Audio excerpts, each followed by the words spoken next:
Hello our kids and our fans. Nah, kita kali ini kembali lagi ke channel kompetensi hidup dan memahami seputar kita ya Pak. Nah ini Mama sampai saat ini tuh masih belum jelas secara keseluruhan apa ya yang dimaksud kompetensi hidup. Channel ini nanti bernamakan channel kompetensi hidup. Memahami seputar kita itu ya maknanya, artinya misinya gitu. Misi itu maksudnya apa yang hendak kita arahkan di dalam setiap konten atau pembicaraan yang mau kita bawakan di channel ini gitu. Nah mungkin kalau channel kompetensi hidup itu sendiri, ya hidup itu harus dikompetensikan. Ya, dipergunakan mungkin apa ya Pak? Berguna itu ada dua. Satu, memahami modalitas yang ada, yaitu kompetensi. Tapi makna di sini ada kompetensi setelah diwujudkan. Oh ya. Sekarang kompetensi itu mau diketahui atau dinyatakan itu dengan apa? Kalau tidak mewujudkan kompetensi yang kita sudah dapat atau sudah kita temukan di dalam diri kita sendiri. Jadi maksudnya itu dinyatakan ya. Dinyatakan. Maka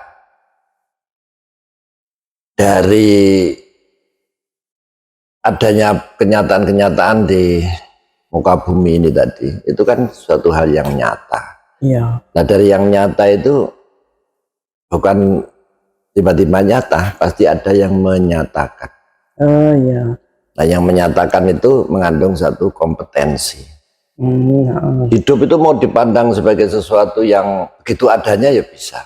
Tapi hidup itu bermakna loh. Buktinya ada yang mati. Dan ketika mati kemudian tidak ada gunanya kan gitu ya.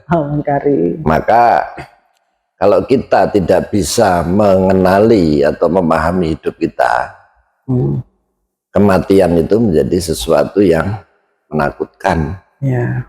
Jadi karena berlawanan dengan apa yang sudah ada ini. Jadi kita menjadi tiada di situ. Jadi sepertinya hidup hanya untuk menanti sebuah kematian itu Kak ya. Nah, karena kompetensi. Karena rasa takut yang membelenggu begitu panjangnya.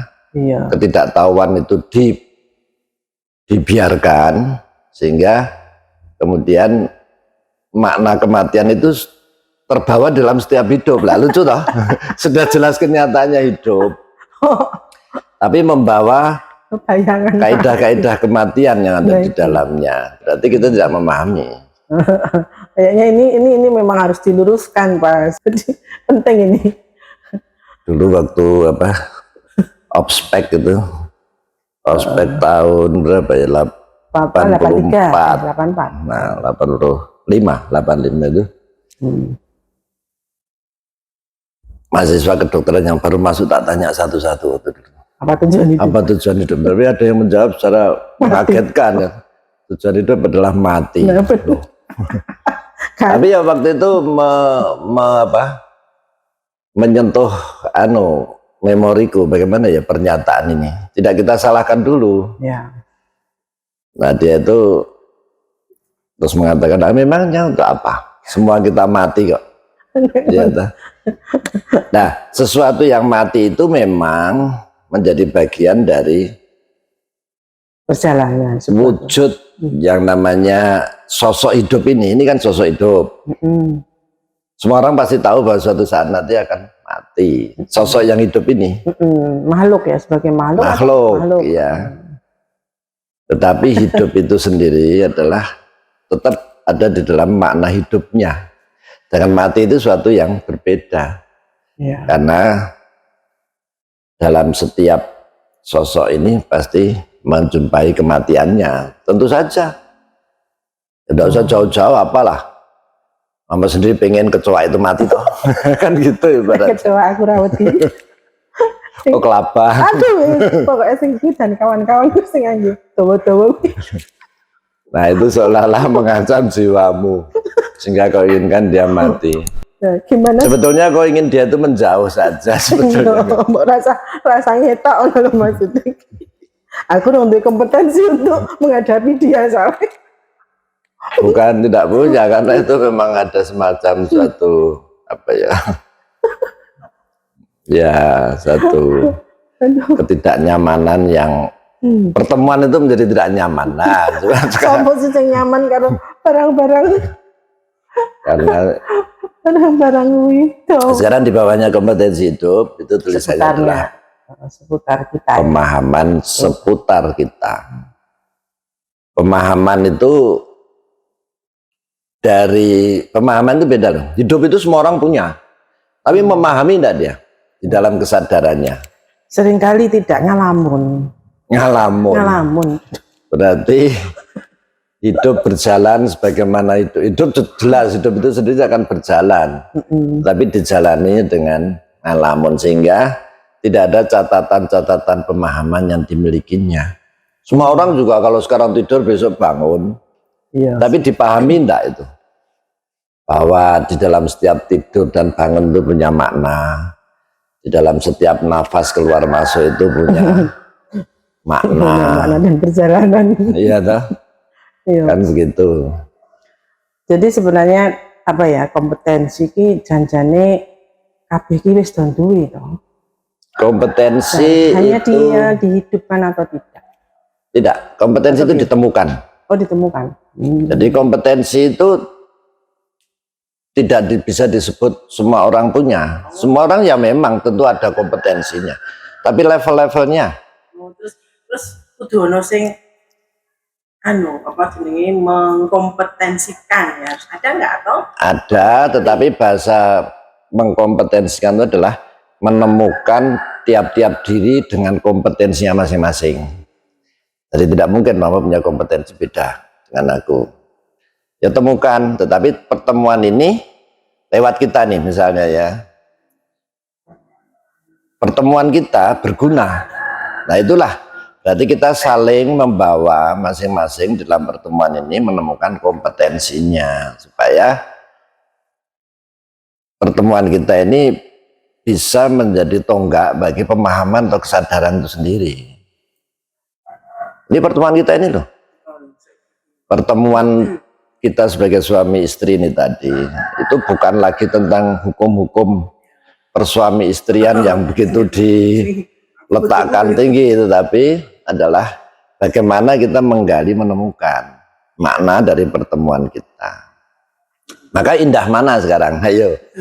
Indah mana? Yang bertemu atau berkolaborasi dalam mempertemukan kompetensi masing-masing. Jadi kita mengingat ini hukum ya. Ya, hukum-hukum yang sebetulnya itu juga apa ya? Bisa jadi pada orang-orang tertentu itu menjadi semacam tekanan juga, ya, misalnya kan. Betapa banyak masalah-masalah persuami istrian itu yang apa ya? Complicated juga. Complicated dan tidak bisa menemukan juntrungnya. Sedangkan benang merahnya aja nggak ditemukan, apalagi kompetensinya. Nah, ibaratnya arep ento opo kan gitu. Kalau seperti itu yang terjadi. Ya, just walking ya, sepertinya tuh jadi ngelakuin rana. Ya, terus di sini akan condong menikmati dunia. Itu. Dunia ini dibesar-besarkan begitu rupa, dinikmati, padahal sebetulnya tidak ditemukan diri kita sendiri itu di dalam pergerakan dunia tadi. Nah sekarang Pak, kalau seandainya kita ini sudah terlanjur jadi dokter, sudah terlanjur jadi dokter, istilahnya apakah itu harus dikompetensikan lagi? Apakah itu suatu kompetensi? Ya. Ini juga panjang sebenarnya pembicaraannya ya, sebab nanti kalau dokter dibilang kompetensi dokter itu pasti sudah ada itu, tapi secara hukum suratnya ya. Nah sekarang surat itu kan juga sebuah hukum di dalam sertifikat kompetensi untuk berkiprah sebagai dokter di negara Indonesia ya. Tetapi kemudian bagaimana kompetensi diri kita sebagai dokter itu mau diwujudkan. Nah, itu kita harus mengenal diri dulu. Dokter itu adalah hasil dari sebuah pembelajaran atau pengajaran atau sekolah itulah ya. Tetapi diri tiap-tiap dokter ini beda-beda juga. Jadi kita masa tidak dikenali bersama sandangannya itu. Nah di sini yang disebut kompetensi hidup, karena hidup itu ada dalam diri. Maka kompetensinya juga bukan sertifikat kompetensi itu saja, harus ada sebuah kompetensi yang nyata. Dan ini Hippocrates pada saat awal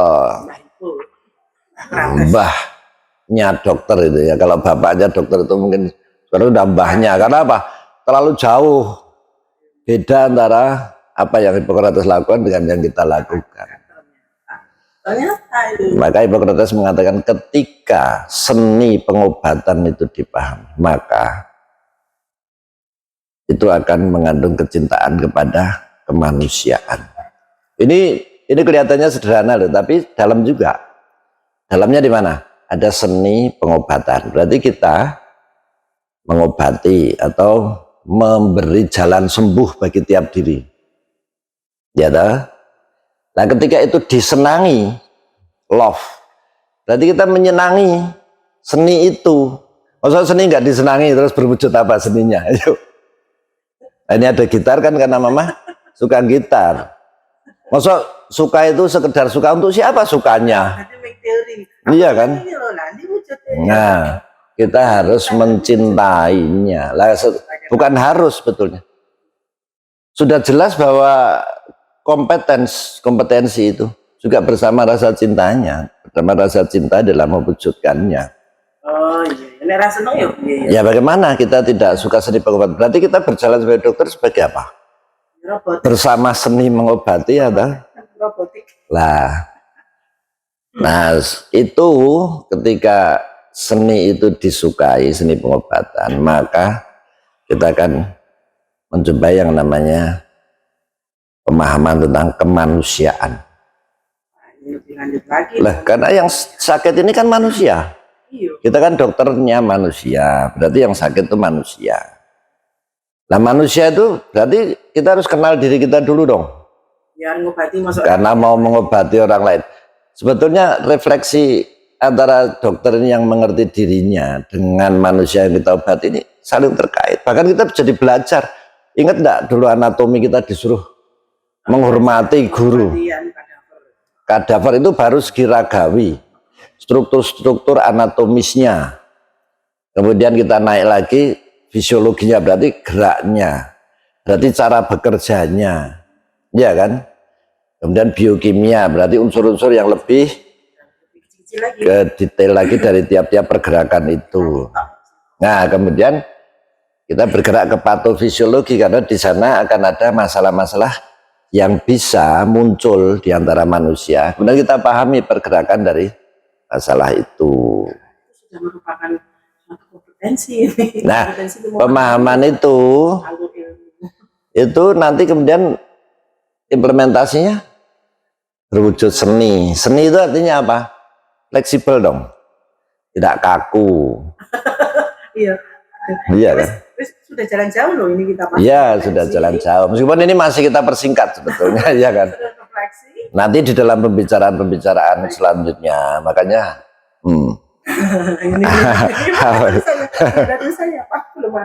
belum, nanti ditambahkan subscribe supaya apa? Supaya Anda subscribe dan notifikasi supaya nanti kita akan mendapatkan hal-hal yang mungkin bisa kita jabarkan lebih lanjut. Ya.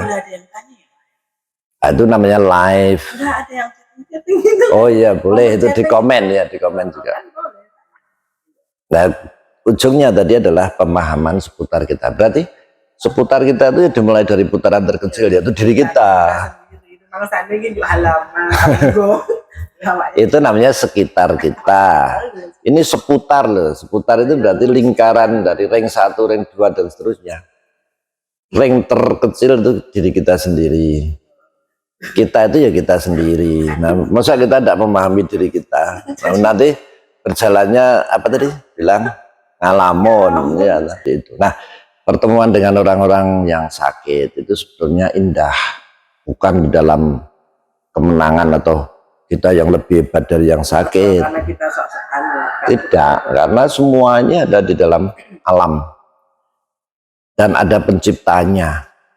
Nanti di situ kita akan melihat dalam setiap pergerakan alamiah ini ada yang bisa kita pahami.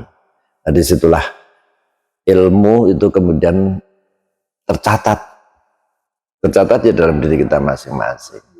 Catat dan memori. Nah, itulah itu tujuan dari dibuatnya channel pemahaman kompetensi hidup. Nah, bagaimana kita kemudian bersama-sama dengan orang-orang yang sepakat tentang itu, kita mewujudkan kompetensi-kompetensi kita, sehingga tapi kompetensi ini nyata loh, bukan kertas kompetensi. Ya, ini harus nyata, mewujud dan bisa dirasakan menggunakan nalar kita, menggunakan rasa, dan menggunakan organ-organ tubuh yang sudah nyata ada di dalam setiap diri kita ini. Bagaimana? Kalau kita lupa, nah dalam orang Jawa mengatakan lali. Sebetulnya kalau mama bilang ngelamun, lebih tepatnya di Jawa tidak ada, yaitu lali. Nah, ada lagi yang eling. Eling kemudian juga waspodo, kan begitu. Bukan berarti zaman dulu Dr. Wahidin itu begini loh. Dr. Wahidin Sudirawusodo itu kuliahnya pakai belangkon dulu. Oh iya ya. Iya. Zaman dulu yang perempuan itu harus satu. Itu pun setelah ya perempuan pertama yang menjadi dokter namanya Marie Thomas. Jadi itulah kemudian muncul lagu Wanita. Oh, yang itu ada seorang perempuan yang kemudian menjadi bagaimana caranya ingin menjadi dokter kebidanan. Dan itu dia bertugas, kemudian memilih bertugas di Bukit Tinggi. Nah, di Bukit Tinggi dia bertugas di sana, dan pada saat itu dia menyediakan obat, tapi untuk apa? Supaya orang tidak kesulitan mencari obat. Jadi apa niatnya itu dari dulu berbeda dong, generasi demi generasi dari sekarang. Tapi pada saat itu sungguh-sungguh menolong orang di sekitarnya dengan biaya yang dia buat murah. Oh iya. Itu orang pertama yang menjadi dokter di Indonesia, orang Indonesia yang menjadi dokter di Indonesia. Ya, itu ceritanya seperti itu. Nah, jadi pada saat itu ya Dr. Wahidin Sudirawusodo, Dr. Sutomo dan sebagainya itu bersama dengan pergerakan rakyat saat itu, maka dia menjadi promotor bagi munculnya Budi Utomo. Jadi karena sadar ini bukan berarti dokter yang berpolitik, itu bukan, tapi kesadaran dirinya sebagai dokter itu juga harus bersama negara yang hendak diwujudkannya, yaitu Negara Kesatuan Republik Indonesia. Padahal saat itu 1908 itu belum ini loh, belum ada arah-arah mau merdeka itu atau bisa merdeka. Berarti saat itu hanya sungguh-sungguh berusaha untuk mewujudkan apa yang menjadi impiannya, yaitu sebuah kesatuan. Makanya kemudian dijawab secara cerdas oleh Sumpah Pemuda 1928 kan gitu. Oke. Sekian dulu, nanti kalau kita jelaskan semua. Sekian dulu ya kids dan our fans, ikuti terus channel ini, semoga kita sehat selalu, ya kan Pak? Yes. Oke.